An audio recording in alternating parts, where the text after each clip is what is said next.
Dr. Emma Taylor stared into the microscope. The lab was quiet. Only the hum of machinery broke the silence. A parasite unlike anything she had ever seen. It pulsed with an eerie internal light. This was Memoryx. Memoryx consumed memories. It fed on the very essence of a person. It spread through touch, a silent thief in the night.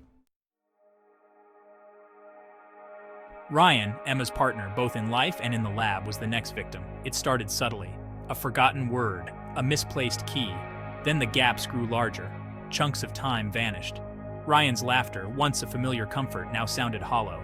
"Emma, what's happening to me?" he pleaded, his eyes filled with a terror she had never seen before. Emma held him close, trying to be strong, but inside, she was crumbling. She had seen this before, the slow, agonizing erasure of a person's identity, and she knew what it meant. She knew she couldn't save him. Ryan's decline was rapid. He forgot her name. He forgot their life together. He became a stranger in his own body. The vibrant, loving man she knew was gone, replaced by a hollow shell. Emma was alone, facing the horror of Memoryx. Emma knew time was running out. She had to find a cure, and she had to do it fast. In a desperate gamble, she decided to experiment on herself. It was a reckless move, but she was running out of options. She injected herself with a modified strain of Memoryx. The effects were immediate. A searing pain shot through her head. Memories flickered and faded like dying embers. She started forgetting little things at first. Her favorite childhood book, the name of her first pet. Then, the bigger memories began to disappear. Her parents' faces, blurred and indistinct. The warmth of her childhood home, gone. Emma found herself lost in a maze of her own mind. The line between reality and nightmare blurred. Was she losing her mind, or was something else happening? Her reflection in the mirror became a stranger. Who was she? What was she fighting for? One night, as she lay in the darkness, she heard it. A voice, soft at first, then growing stronger. It seemed to come from within her own mind. "We are one now," it whispered. "You cannot escape." Emma realized with a growing horror that Memoryx was not just a parasite. It was sentient.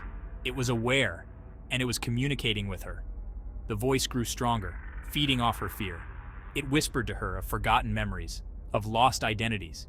It told her that resistance was futile, that she would soon be one with the void. Emma thrashed against the mental chains, but it was no use.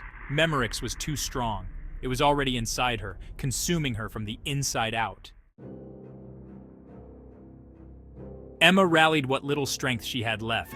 She clung to the last vestiges of her sanity, desperately trying to formulate a serum. But the memories were fading too fast.